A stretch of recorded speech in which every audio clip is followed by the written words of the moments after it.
Hello, Odd Job Doer here, and today's little video is me taking care of the gap here, right?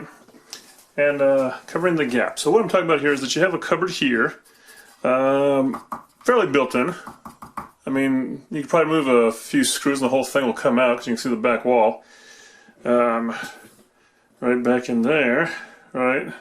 But back to here is that right here there's probably about, I don't know, 3/4 of an inch gap between this and the wall.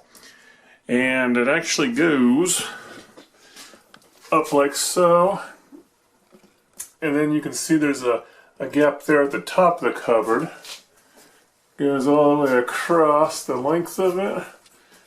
And here it gets actually pretty tight. Look at that. See that? It's like touching. That's, to me, that's nice. It's a nice finished look. But then it gets back to not being touching. So I don't know. Is the house not square, or is the cupboard not square? See all the way down there? Big gap. So what I'm proposing today is I'm going to install some trim, and it's going to cover up there and the sides. And I'll start over here with a little visual that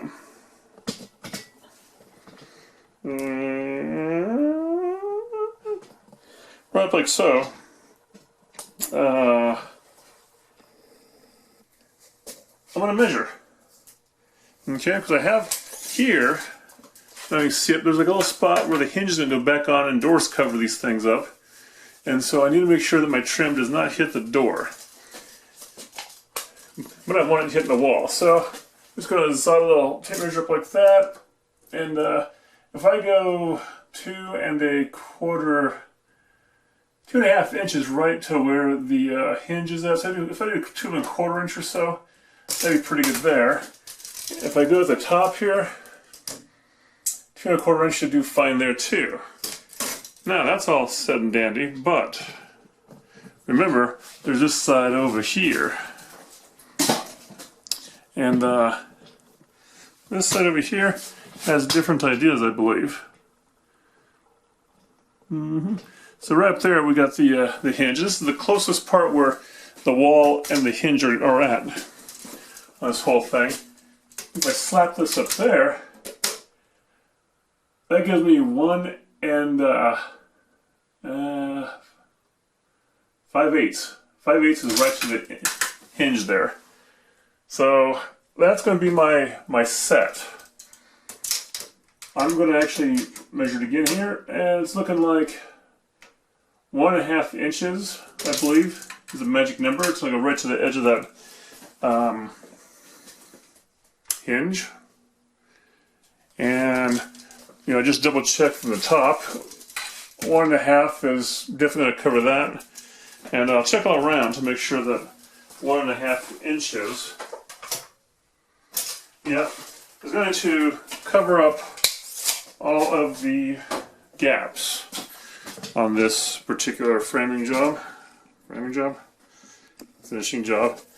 You know, because, you know, if you have this, it's not big enough to really store too much stuff back here.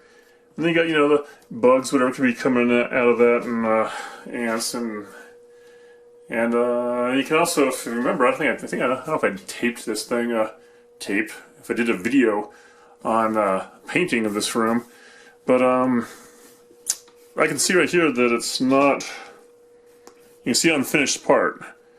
Right, the paint goes past this, but you can still see unfinished, so once we get something on here that goes blap to the wall, that's going to make it nice and finished looking. So, materials. You can get moldings, you know, at the store. And look at here, here's some door molding, right? Nice oak, I think.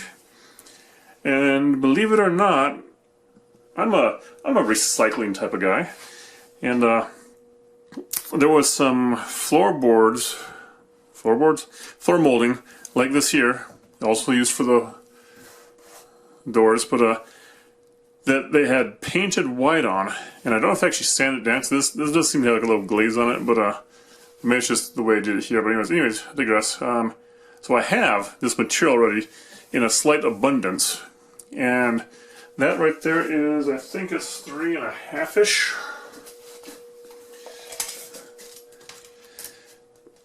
Yeah, 3.5 ish molding. And so I just need 1.5. So I could cut it right here 1.5 and just use this thick part here. Or I could probably cut off this top part here, and that's going to lead me right about to this groove, but at least it has a slight indentation here for a little bit of texture, a little bit of look. I think this is smooth here, and this here has a little curve in it right here. So I'm basically going to probably cut right close to this seam here and put this in. So I'm going to get a little sauce set up and some material ready. I'll be back. As you can see there, I did some math and some measuring. So I basically measured from the wall over here all the way across to the wall over there, and then from the ceiling part up yonder all the way down to whoa, right about down there. Not so much the floor. If we zoom in, right about under giant finger, right under there. All right. So I got some measurements here, and I already found my materials. I just got to go finish getting set up. But measure first. Cut twice, measure once. No. Measure twice, cut once. Anyways, moving on. Okay, so a little side note here. When you're working on doing something like this here and you want to pull these old nails out, so far I found it. Take a look here.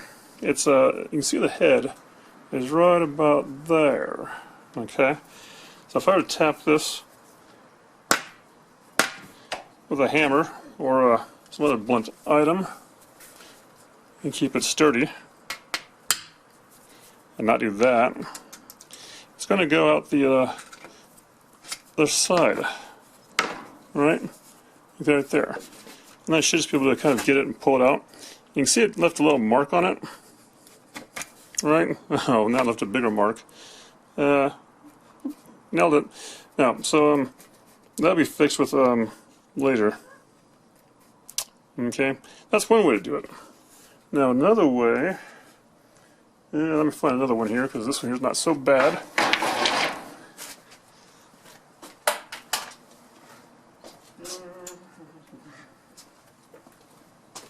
Alright, so this one here, it's right here. This one here per se.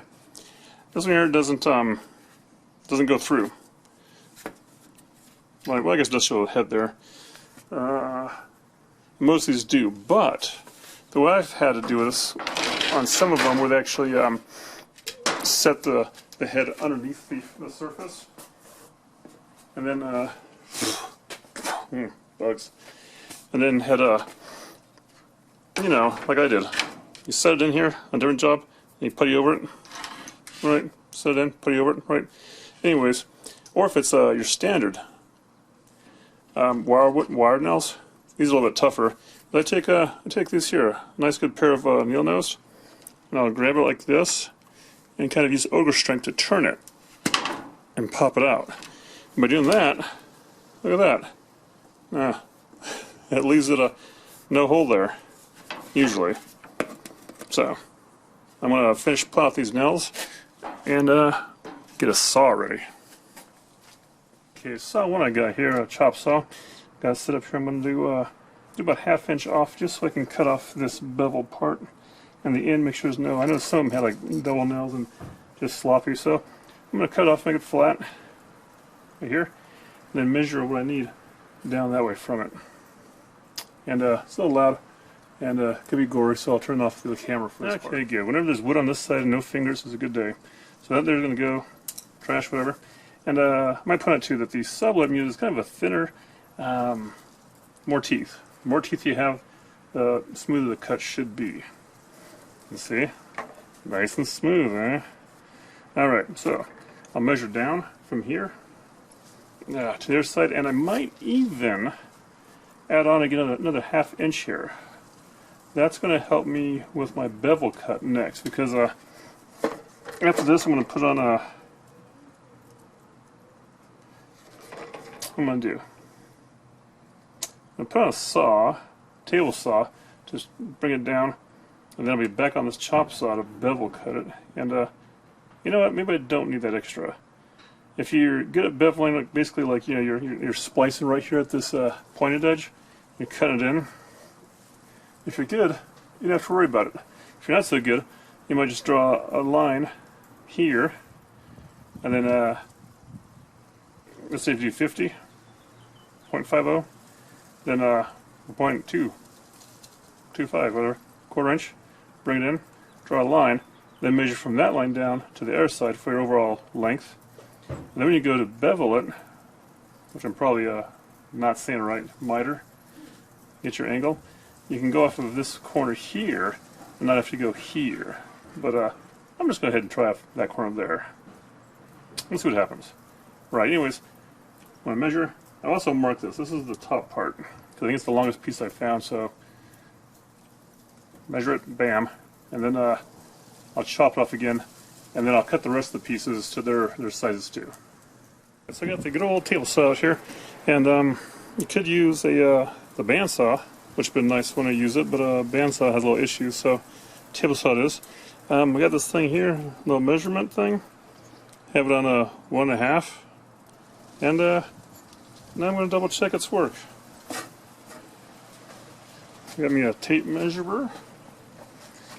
I'm just going to lift this up, guard it, and tag it in there. 1.5 to like the other side of the blade, and 1.5 to the other side of the blade too. So it should go straight through and nice. And same thing, it's loud. So now that I know this is the 1.5 side, I'm going to feed this in. This is a test piece, right?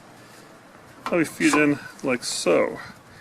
Maybe not the best way, but there's enough edge on here to hopefully not get suckered underneath that thing. You know, better edge here, of course, but that's what we got for now. So like I said, test away. Alright, so what do we got here? Look at that. Lost some weight. And not bad, huh? Right at 1.5, more or less. So, I'm going to go inside real quick and see how it fits up against the that one hinge area. Okay, so I took this top piece in, tried it out, and you know, I could lose a 1/16 off each side, maybe even an 1/8. So, now I'm going to cut a bevel, no, a miter, 45 degrees, and it's spilled out here, 0, so you unloosen this part here, and then turn it like so.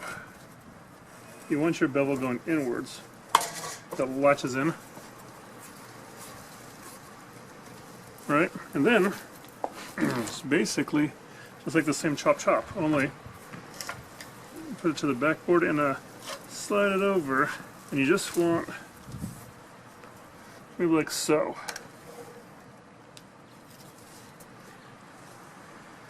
That should do it. That's going to leave me probably about a 1/16 off the back side. Make sure it's straight across. And once again, I'll turn the camera off because it's loud and dusty. Now, while this is all set up, I'm going to do this to one of the legs, you know, that go for the sides. Same thing, I'm going to leave it this bevel and chop off on that side. And by doing this, this is actually going to fit up against the other one. And then when I switch it the other way, that's going to fit up against this one here, this side, left side, right side. Yeah, you'll see later. But just remember, it's basically the top cut and a side cut, and then switch this thing around and top cut, other side cut. Right? Right. So now that the miters are all cut, this step's pretty easy. You just take some sandpaper, some fine grain, and you're going to sand down all these surfaces that have already been previously painted to knock the sheen off of it, or just, you know, get anything that's not right on them. Maybe this cut here, keep them in sharp. And basically, this is with a enamel paint or a high gloss. And so what I'm doing is taking that gloss off per se, so I could, you know, take another coat of high gloss. Anyways, I'll sand the whole thing down, then take a sponge or a damp cloth like this here, and just wipe off all that dust. And then be ready, after it dries, ready to be painted. Or installed. Okay, so this is kind of like personal preference here. I like to, after I get to this stage here, I like either hang them or paint them. I like to kind of pre-paint them.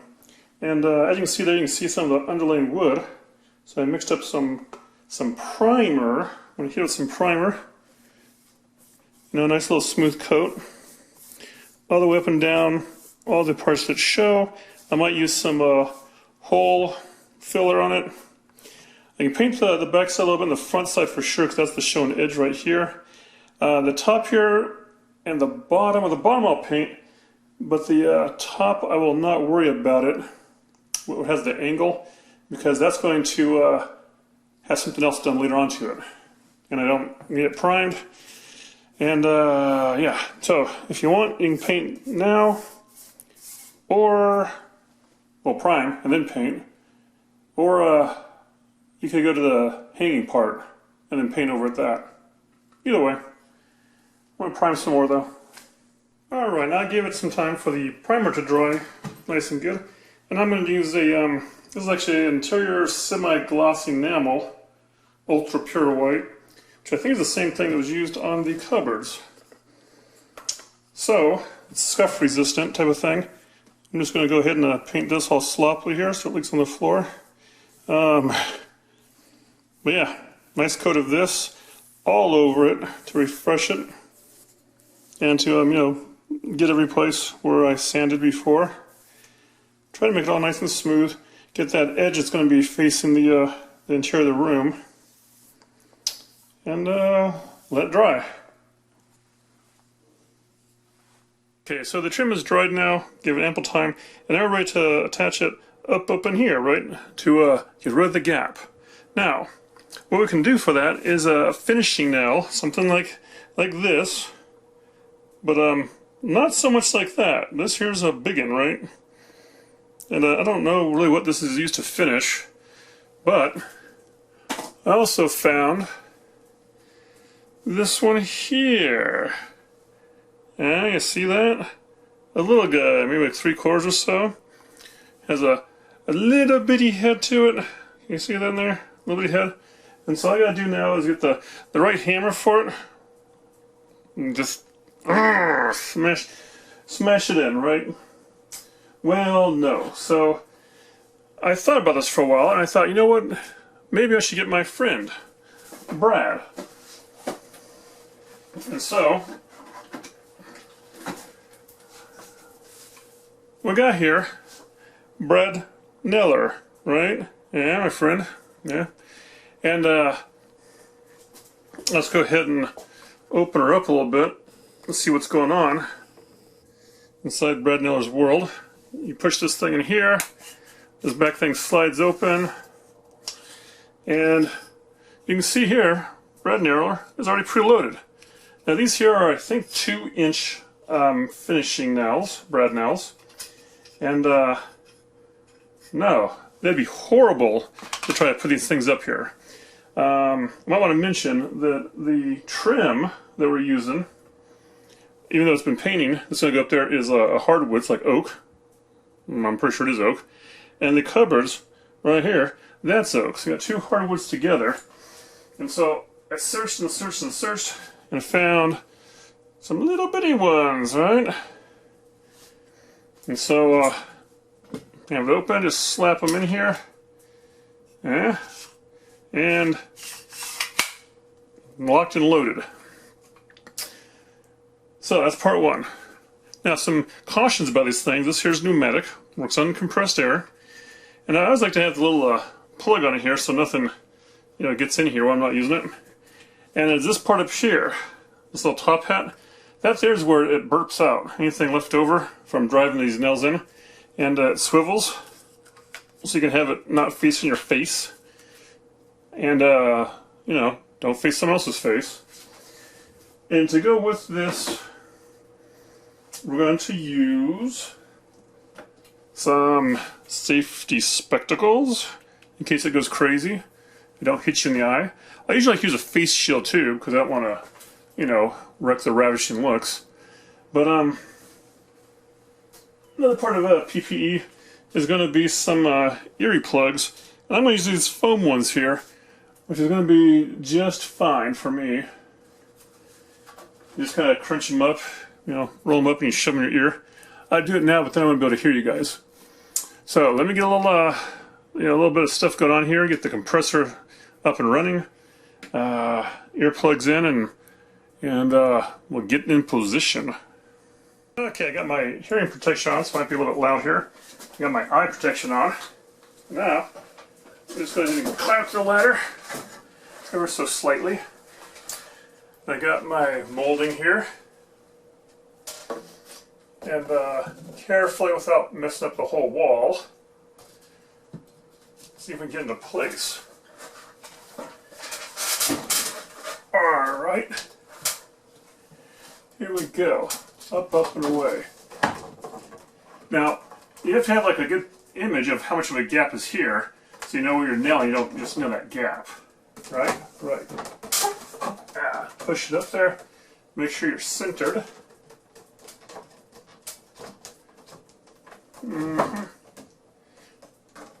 Okay.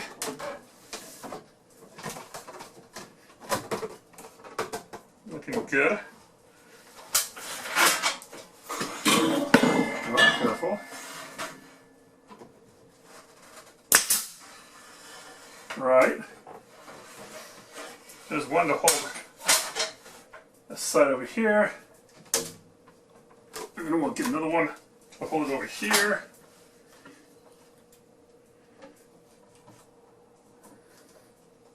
You push into it, and pow, in it goes. Now then, that there is holding it pretty good. I mean, we're not done. Popping a few more of these.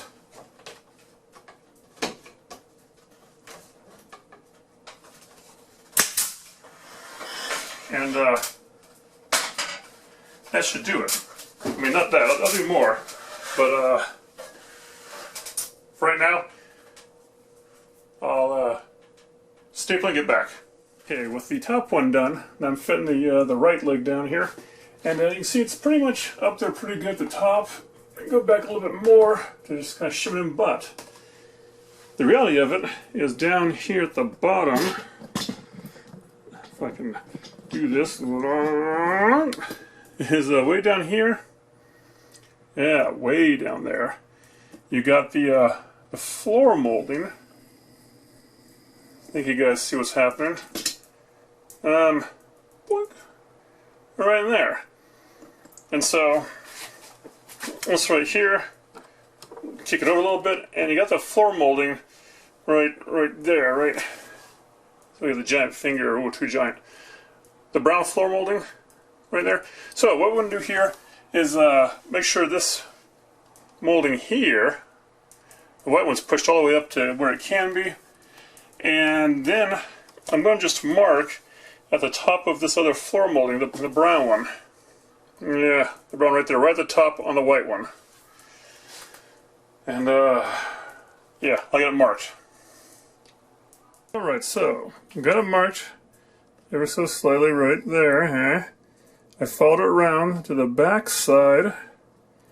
And then what we're going to do, if anyone's ever seen this before, is we got some molding here, right? A little sample of what's down there.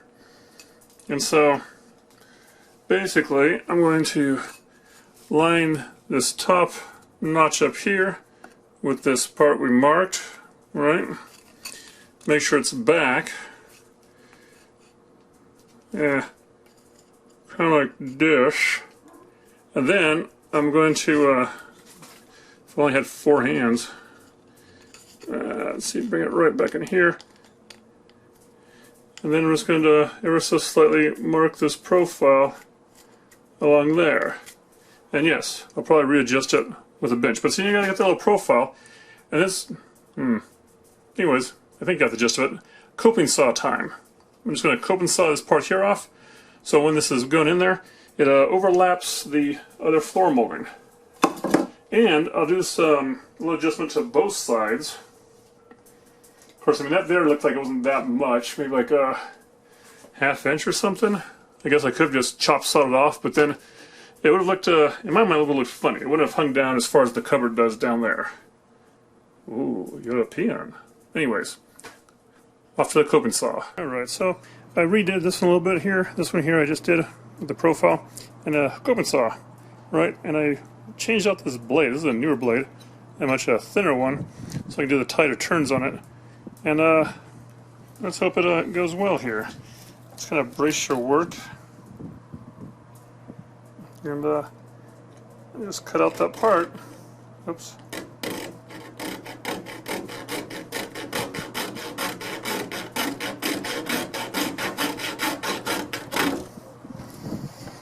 Right, so let me continue. Alright, so after you're done with the coping part, you got that out. I'd like to take your profile again here. Just kind of slap it on there and just see how lousy you did. That's not too bad. If I want to, it's flat across the back, and it's actually a little bit more here. If I want to take a file, I could just knock out a little piece here, but you know what? I'll be surprised if anyone, actually gets down there and looks at this. So, coping's done. Almost time to put this back up. Okay, so now we're getting ready to put this the legs on, so to say, up in here. All right. Now, a pro tip is I got some silicone caulking, right? I'm going to do this edge here, the inside edge. Apply a little liberal amount of silicone on it. Oops. It's okay, that makes a little bit of a mess because I got something for that. Alright. Got that there. And I'll shove this up in there. Try not to make too much of a mess with that stuff. So back against the wall and up in its spot.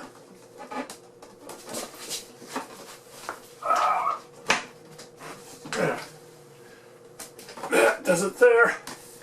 And now, before you let it drop down, lose its position, reach over and grab that zapper gun and give it some taps on the spot. Right there, I think should be good.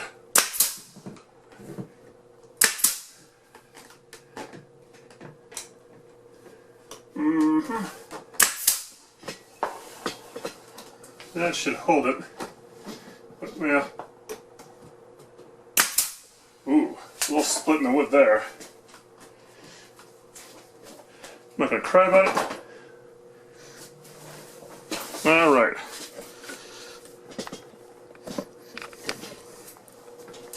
So, as you can see there, we got that. Now, to finish up that, I'm going to take a, let you guys look at this part here. I'm going to take this paper towel. It's dampened on one side and dry on the other side, right? And up we go. I'm going to magically wipe it. Wipe. No, it's not that kind of video. Up there and wipe it down. Turn it around. Okay, so that there. Let's get back on point. Now looking pretty good, eh? Right? Don't worry, I'm going to use that silicone around all the other seams here in a little bit. But first I'll staple this on down and do the other side. Okay, now that we've got that both attached on both sides, I still got some silicone to go. And I'm just going to run a bead right along, this here edge. Let me see if I can get in there without making too much of a mess to start with.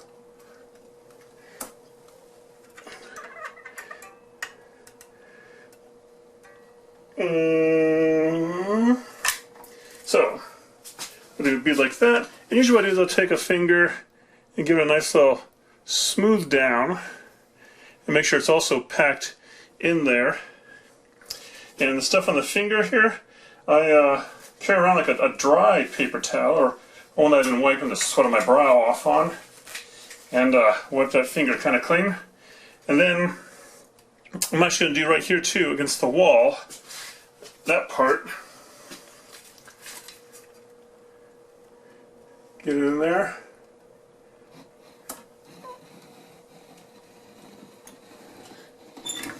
Righto.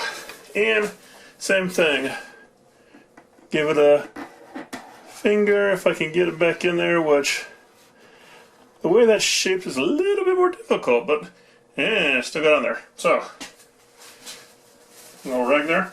And basically, that is it. I will do the silicone around the rest of them, because even though there's some spots, like not too bad there, you know, there's other ones that, you can see right there. That little annoying crack. And that's going to make it all look nice and smooth. Now, these here, the nail holes, I can just dab a little silicone in it, or I can mix up a little putty. Some putty to put in there, sand it over, prime it, and paint it. That's a good way to do it. Or, if you want to be lazy, you can probably just prime it and paint it, and maybe they'll see it, maybe not. So, pretty easy to take care of that, and this job will be finished. After the silicone, I let it dry for, I think this one says up to 4 hours, then I can probably come back to hang the doors, because there used to be doors in these cupboards here. So hang them, I could probably hang them now, but you don't want to touch that after you've wiped it. You want it dry nice. And yeah, if you don't want to use 100% silicone, because trust me, if it's 100% silicone, you're not supposed to prime it and paint it. It's supposed to be just, you know, white or whatever colors it's mixed in. And that's fine in this situation. In fact, it's excellent in this situation. But you can use some other stuff that other crack filler that's paintable, and just go over it, prime it, and paint it. I think in the past when I've used that stuff, I'm not too sure, but I think it can crack. I think some do give, like, you know, 10 years, 40 years, or whatever, but this does like guaranteed lifetime from cracking. Sure. So, there we go. Questions or comments, leave them down below, and thanks for watching, and I'm going to finish this up and get on out of here.